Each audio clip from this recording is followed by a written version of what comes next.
Budget के अगले दिन ही पेट्रोल ने दिया है महंगाई का झटका। पेट्रोलियम कंपनी इंडियन ऑयल ने पेट्रोल के दाम ₹1.40 प्रति लीटर बढ़ाने का ऐलान किया है।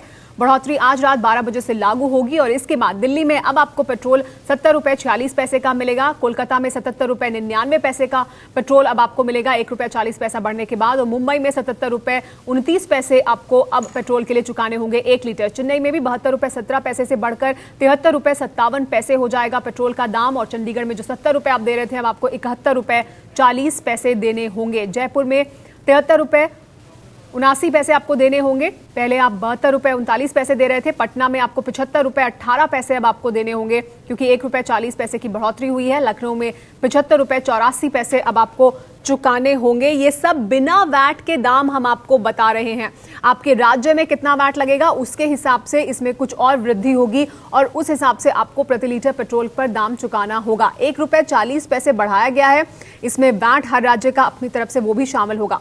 पेट्रोल अब महंगा हुआ है, लेकिन बड़ी बात यह है कि अब डीजल और गैस की बारी है।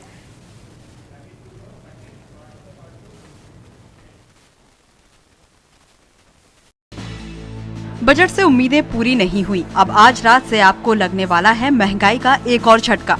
ये झटका पेट्रोल की बढ़ी कीमतों का है। पेट्रोल के दाम ₹1.40 प्रति लीटर बढ़ा दिए गए हैं। ये बढ़ोतरी रात 12 बजे से लागू होगी। पेट्रोलियम कंपनी इंडियन ऑयल ने अंतर्राष्ट्रीय बाजार में कच्चे तेल की कीमतें बढ़ने और रुपए की कीमत में आई गिरावट का हवाला देते हुए ये बढ़ोतरी की है। इस बढ़ोतरी के बाद राजधानी दिल्ली में पेट्रोल ₹70.46 लीटर मिलेगा। मुंबई में पेट्रोल का दाम ₹77.29 लीटर होगा। कोलकाता में पेट्रोल ₹77.99 लीटर मिलेगा और चेन्नई में पेट्रोल ₹73.57 लीटर मिलेगा। आपको बता दें कि 15 दिन के अंदर दूसरी बार बढ़े हैं पेट्रोल के दाम। इससे पहले 16 फरवरी को पेट्रोल के दाम करीब ₹3 लीटर बढ़ाए गए थे। इस बढ़ोतरी के बाद अब डीजल के दाम बढ़ने की आशंका गहराने लगी है। इस आशंका के पीछे एक वजह सरकार की ओर से डीजल और एलपीजी के लिए जारी सब्सिडी की कम रकम भी है। साल 2012-13 में डीजल एलपीजी की सब्सिडी पर 96,879 करोड़ रुपए खर्च हुए, जबकि पिछले बजट में इसके लिए 43,850 करोड़ ही रखे गए थे। इस साल के बजट में डीजल एलपीजी के लिए वित्त मंत्री ने 65,000 करोड़ की सब्सिडी का प्रस्ताव रखा है। सवाल ये है कि बाकी के 31,000 करोड़ रुपए कहां से आएंगे। हालांकि चिदम्बरम कह रहे हैं कि सब्सिडी का बिल इस बार कम रखा जाएगा। The fuel subsidy bill is likely to be smaller because we are correcting diesel prices. We have capped LPG prices, subsidies at 9 cylinders. Therefore, there is every reason to believe that fuel subsidy will be lower this year. वहीं BJP सवाल उठा रही है कि बढ़ती महंगाई के बीच सरकार सब्सिडी क्यों कम कर रही है। दिल्ली में चल रही बीजेपी की राष्ट्रीय कार्यकारिणी में भी ये मुद्दा उठा। पेट्रोल और फर्टिलाइजर का सब्सिडी लगभग 1.5 लाख करोड़ के आसपास आता है। चाहे वो वित्त मंत्री जी का बजट हो, उनके भाषण हो, उनके प्रेस की टिप्पणियां हो, बार बार वो होती है महंगाई से जनता परेशान है और उसके बाद सब्सिडी को कम करने की बात की जा रही है। महंगाई से जनता परेशान है। आज पेट्रोल के दाम बढ़े हैं ₹1.40, लेकिन यहीं पर बात नहीं रुकेगी। अभी डीजल और एलपीजी की भी बारी आएगी, इस पर ही बात करेंगे हम। हमारे साथ मौजूद हैं बीजेपी से नलिन कोहली, वरिष्ठ पत्रकार रशीद किदवई हमारे साथ मौजूद हैं और मेरे वरिष्ठ सहयोगी विजय विद्रोही भी हमारे साथ इस चर्चा के दौरान बने रहेंगे। सबसे पहले नलिन, आपसे जानना चाहेंगे कि अभी तो ये आज पेट्रोल के दाम बढ़े हैं, लेकिन क्या आपको लग रहा है कितने दिन और तब जबकि डीजल और एलपीजी के दाम भी बढ़ेंगे?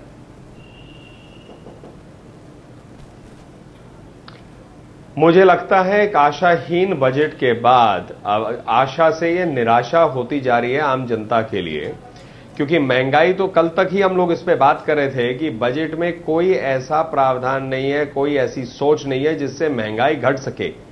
और हम 2008-9 से प्रतीक्षा में है। प्रधानमंत्री जी ने जो कहा था कि 100 दिन में महंगाई हटा देंगे, उस प्रतीक्षा में आज तक जो है जनता जो है, पूरी देश जो है बैठी हुई है कि कब महंगाई घटेगी। और आप देखिए बजट के तुरंत 24 घंटे के अंदर ही महंगाई का एक और डोज आया है। तो मुझे लगता है कि दीवार पर स्पष्ट लेख है कि हमें महंगाई अब तो बेटूट महंगाई हो गई है और मुझे लगता है ये तो अब हफ्ते भर की बात होगी कि आपके और महंगा होते जाएंगे पेट्रोल के प्रोडक्ट्स। लेकिन जब पेट्रोल पेट्रोल है उसको अंतर्राष्ट्रीय बाजार के मूल्य से जोड़ दिया गया है, तो अब ऐसे में सरकार क्या कंट्रोल हो जाएगी? और आप अगर आज की तारीख में अगर आप सत्ता में होते तो आप क्या करते? मैं आपको इसका आसानी से जवाब दे सकता हूं विजय जी। बात क्या है कि अगर सरकार अपने अर्थव्यवस्था को ठीक से चलाए तो आपके पास विकल्प हो जाते हैं, और वो विकल्प है कि आपके जो पेट्रोल कंपनियां जो कमाती हैं और सरकार जो कमाते हैं टैक्सों के आधार पे, स्टेट टैक्सेस भी हैं, पेट्रोल कंपनी के टैक्सेस भी हैं, और मोस्ट इंपॉर्टेंट है इंपोर्ट ड्यूटी। लेकिन क्या है कि जिस प्रकार से सरकार ने अर्थव्यवस्था का भट्टा बिठा दिया है, सरकार अब जो है उसके पास कोई चॉइस बचा ही नहीं है, तो इसीलिए आम जनता को सरकार की गलतियों के लिए भुगतान भरना पड़ रहा है। आम जनता अब आप जो कह रहे हैं कि भाजपा की अगर सरकार होती तो मैं आपको याद दिलाऊंगा जी, मैं आपको याद दिलाना चाहूंगा कि 2004 में डिस्पाइट मतलब जब पेट्रोल के दाम बढ़ भी रहे थे, हमने एक प्रोसेस स्टार्ट किया था, तब भी इन्फ्लेशन रेट 4% से कम थी। आज फूड इन्फ्लेशन जो है मतलब 2.5% ये बात तो आप मानेंगे 2004 12 या 13 बार पेट्रोल के दाम 2004 के हालात जो वैश्विक जो आर्थिक मंदी के हालात हैं तब कुछ नहीं थे, और अब जो है वो आप मानेंगे कि विश्व में मंदी है और उसका असर पड़ेगा अगर आप पेट्रोल बाहर से मंगाते हैं तो।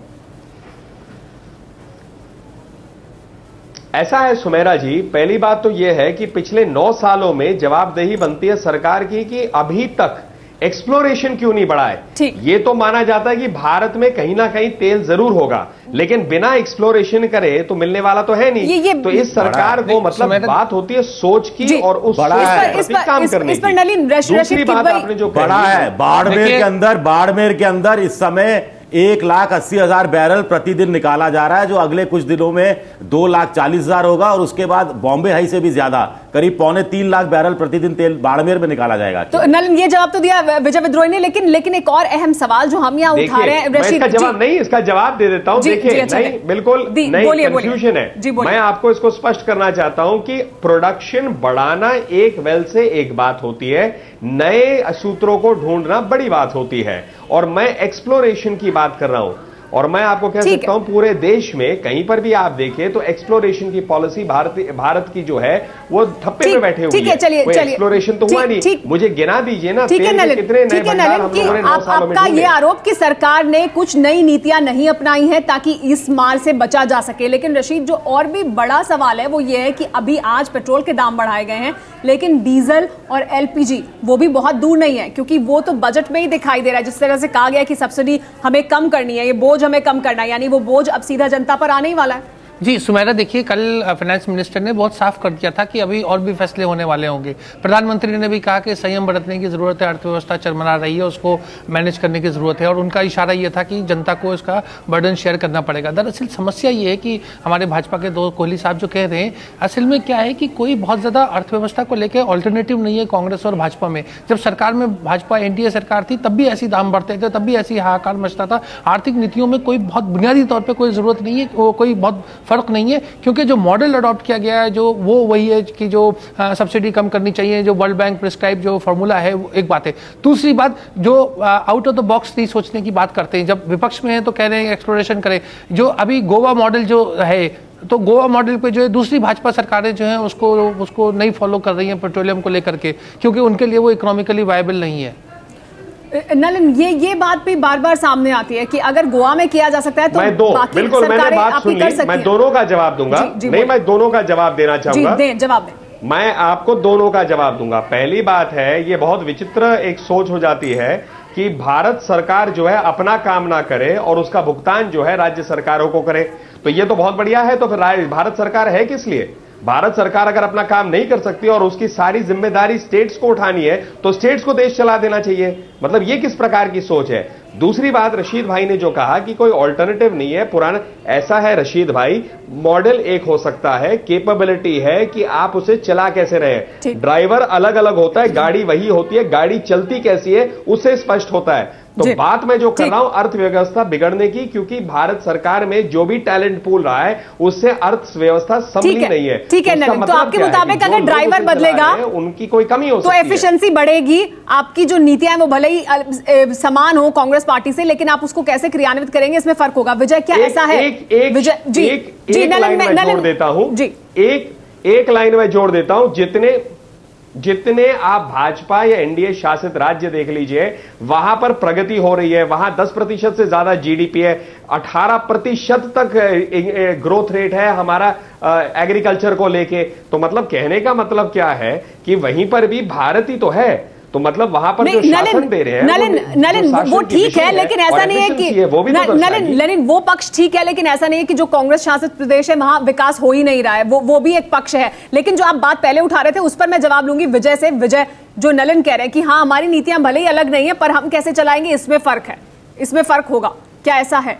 देखिए, जब सत्ता में आएंगे तब पता लगेगा कि नीतियों में कितना फर्क होगा चलाने के मामले में। हमने एनडीए की सरकार भी देखी है, वो भी जो कांग्रेस की पूर्व की नीतियां थी उनको उन्होंने आगे चलाया। फिर एनडीए की सरकार ने जो आर्थिक नीतियां बनाई उसको जो कांग्रेस की सरकार आई उसने हूबहू वैसा का वैसा अपनाया और आगे चलाने की कोशिश की। लेकिन दूसरी बात, जो हम डीजल और एलपीजी पे बात कर रहे हैं, ऐसा लगता है कि ये 3F जो फ्यूल, फूड और फिर फर्टिलाइजर, इसमें फर्टिलाइजर और फ्यूल पर सरकार की टेढ़ी आंख लगी हुई है। सरकार को लगता है कि 70,000 करोड़ रुपया, 60,000 करोड़ रुपया हर साल फर्टिलाइजर पर सब्सिडी देनी पड़ती है और करीब 70-80 हज़ार 65,000 करोड़ इसमें देनी पड़ेगी डीजल, और उसको वो कम करना चाहती है। और लेकिन जो इसमें बीच में जो गड़बड़ है उनको दूर नहीं करना चाहती। यूरिया बहुत सस्ता मिलता है, यूरिया का मिसयूज बहुत होता है, बाजार में दूसरी जगह जाता है, तो ऐसे में उसको सब्सिडी किस ढंग से दी जाए कि सिर्फ किसानों के पास जाए और बाकी लोगों के पास जाए, इसका सरकार के पास कोई विकल्प नहीं है। एसयूवी गाड़ियों को लेकर एक बड़ा चलता रहा है कि आखिर विदेशों से जो इतना महंगा हम डीजल खरीदते हैं, क्रूड ऑयल जिसमें से हम डीजल भी निकालते हैं, वो फिर वो क्यों हम एसयूवी दौड़ाने वालों को वो सब्सिडाइज रेट पे वो डीजल मिलना चाहिए? बिल्कुल नहीं मिलना चाहिए। लेकिन इसका तोड़ भी तो इसी सरकार को निकालना है। आप तोड़ निकालने के चक्कर में क्यों नहीं जाते? तोड़ नहीं निकाल रहे हैं, लेकिन बोझ बढ़ा रहे हैं और वो सामने दिखाई दे रहा है कि बहुत ही जल्द डीजल और एलपीजी के भी दाम बढ़ेंगे, क्योंकि ये पहले ही वित्त मंत्री ने कह दिया कि उन्हें सब्सिडी का बोझ कम करना है। और दिल्ली के लोग क्या सोच रहे हैं जो पेट्रोल के दाम बढ़े हैं, इसके बारे में देखिए संवाददाता अंकित गुप्ता ने उनसे बात की। एक बार फिर से बढ़ गए हैं पेट्रोल के दाम। पेट्रोल की कीमतों में लगी आग थम नहीं रही है। 15 दिन पहले ही बढ़े थे पेट्रोल के दाम, तब 1.5 रुपए बढ़े थे और आज एक बार फिर से 1 रुपए 40 पैसे बढ़ गए। हम मौजूद हैं नोएडा के एक पेट्रोल पंप पर। फिलहाल हम देख सकते हैं कि यहाँ पर पेट्रोल की कीमत है 74 रुपए 45 पैसे, लेकिन 1 रुपए 40 पैसे तो बढ़े ही हैं। 1 रुपए 40 पैसे पर लगेगा टैक्स, यानी कि करीबन 1 रुपए 70 पैसे, और अगर 1 रुपए 70 पैसे इसमें जोड़ते हैं तो यानी 76 रुपए 15 पैसे के आसपास जो है बढ़ जाएंगे पेट्रोल के दाम। और ऐसे में आम देशवासी खुद को ठगा हुआ महसूस कर रहा है, क्योंकि कल ही वित्त मंत्री पी चिदम्बरम ने अपना बजट पेश किया था और ये कहा जा रहा था कि आम जनता के ऊपर ज्यादा बोझ नहीं डाला। आप जानना चाहूंगा, आप पेट्रोल डलाने आए हो, लेकिन पेट्रोल के दाम तो बढ़ गए हैं आज से। बिल्कुल, पेट्रोल के दाम बहुत दिन पे दिन बढ़ रहे हैं। अभी बढ़े थे थोड़े दिन पहले, फिर अब बढ़ रहे, डेली बढ़ रहे। ऐसे तो गाड़ी चलाना या परेशानी बहुत पड़ रही है जनता को। लेकिन जो है आखिर कैसे चलेगी गाड़ी, यही जो है हर आदमी जो सवाल खड़े कर रहा है। क्योंकि अगर हम पिछले 15 दिनों में देखते हैं, 1 रुपए 50 पैसे पहले जो दाम बढ़े थे वो भी विदाउट टैक्स था, आज 1 रुपए 40 पैसे। और उस दौरान जब 1 रुपए 50 पैसे दाम बढ़े थे तो 1 रुपए 80 पैसे से ज़्यादा बोझ पड़ा था 1 लीटर पर, और आज जब 1 रुपए 40 पैसे बढ़ा है तो इसका मतलब ये है कि 1 रुपए 70 पैसे के आसपास बढ़ेंगे दाम। यानी कि पिछले 15 दिनों में देखते हैं तो करीबन 3.5 रुपए बढ़ गए हैं पेट्रोल के दाम। आम जनता खुद को ठगा हुआ महसूस कर रही है। उसका यही कहना है कि आखिर ये महंगाई कहां तक बढ़ेगी। कैमरा पर्सन मनोज त्रिपाठी के साथ अंकित गुप्ता, एबीपी न्यूज, नोएडा। नलिन, बात हम कर रहे हैं कि पेट्रोल के दाम बढ़े हैं आज, उससे महंगाई की मार लोगों पर पड़ी है, और डीजल और एलपीजी पर भी सरकार की टेढ़ी नजर है, क्योंकि वो सब्सिडी का बोझ कम करना चाहते हैं। सब्सिडी का बोझ कम करना है हर हाल में, चाहे आम आदमी पर कितना भी बोझ पड़े।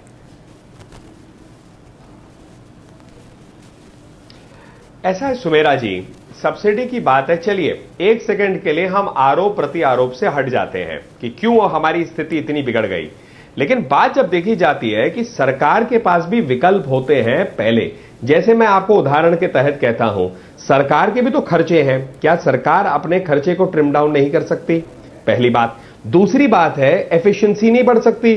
अगर जो प्रोजेक्ट्स जो आज देश में लागू हो रहे हैं, जो प्लान्स के तहत, वो समय पर हो और खत्म हो जाए तो क्या होगा कि वो उत्पादन में बढ़ जाते हैं, सेकेंड सिस्टम में आ जाते हैं और उनकी कॉस्ट नहीं बढ़ती। बॉम्बे में अगर आप उदाहरण लेंगे तो सी लिंक का जहां तक मुझे याद है ओरिजिनल कॉस्ट था 3 या 4 हजार करोड़, बनते बनते 17,000 करोड़ बना, क्योंकि वो 3 साल का प्रोजेक्ट बनते बनते एक दशक से ऊपर हो गया।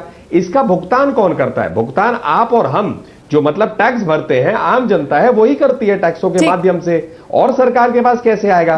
तो मैं जो कह रहा हूं वो एक सोच की बात है, या तो आप सारा जो है सीधा जनता के ऊपर डालिए या पहले कुछ जिम्मेवारी लीजिए। बात सोच की है अब, और उसी से आगे जिम्मेदारी लेने की सोच नहीं है। जनता में भी दो टुकड़े कर दिए जाए ना, जनता में भी दो भाग किए जाए कि एक जिसको वाकई में सब्सिडी की दरकार है उसको कैसे सब्सिडी दी जाए, और एक जो उच्च वर्ग है जो या बिना सब्सिडी के जो रह सकता है उसको कैसे अलग किया जाए, ये भी सरकार को करना चाहिए। रशीद, इस पर आपका क्या कहना है? जो जिम्मेदारी लेने की बात हो रही है, ये जो बोझ बढ़ रहा है, सब्सिडी जो कम करने की लगातार सरकार कोशिश करे क्योंकि उनकी आर्थिक स्थिति ही ऐसी है, इसका किस तरह से खामियाजा वो भुगतने वाले हैं? सुमेरा, ये बिल्कुल बात ठीक है कि अर्थव्यवस्था में बहुत सारी दिक्कतें हैं और सरकार को उसका ध्यान देना चाहिए, लेकिन बुनियादी बात यह है कि हमारी जो कोई राष्ट्रीय सोच नहीं है। हम उसको देखते हैं कि क्या कांग्रेस यूपीए क्या कर रही है, भाजपा एनडीए क्या कर रही है, और इस वक्त ऐसा नहीं है कि एनडीए और भाजपा के लीडर्स को पता नहीं है कि पी चिदम्बरम ने कल बजट जो पेश करा वो किन मुश्किल हालात में पेश करा है, और उन्होंने एक ऐसा सिस्टम पेश किया जो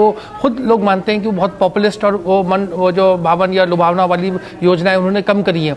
तो इंफ्रास्ट्रक्चर का ध्यान रखना होता है, लेकिन उसकी तमाम जिम्मेदारी सरकार के ऊपर है। सरकार की खामियां को मैं नहीं ढकने की कोशिश कर रहा हूं, सरकार की खामियां बहुत सारी है, लेकिन विपक्ष को भी उसका राजनीतिकरण नहीं करना चाहिए। जनता के बीच में जाके बताना चाहिए कि मुश्किल परिस्थितियां हैं, इसमें खुद भी सरकार को और जनता को दोनों को जो है उसकी आशीष जी जो कंजम्पशन पैटर्न है उसको बदलने की कोशिश करनी चाहिए, उसके ऊपर कोई ध्यान नहीं देता। और आशीष जी, आप जो कह रहे हैं वो अभी जो सरकार सख्त कदम उठा रही है उसका फायदा तो आगे जो सरकार आएगी उसको होगा। हो सकता है कोहली की सरकार बन जाए, वो फायदा तो तब ये उठाएंगे उसका। तो कोहली जी जो सख्त कदम अभी उठाए जा रहे हैं, जो सब्सिडी का बोझ डाला जा रहा है लोगों पर, इसका तो फायदा फिर आप लोगों को मिलेगा अगर आगे आपकी सरकार आएगी तो।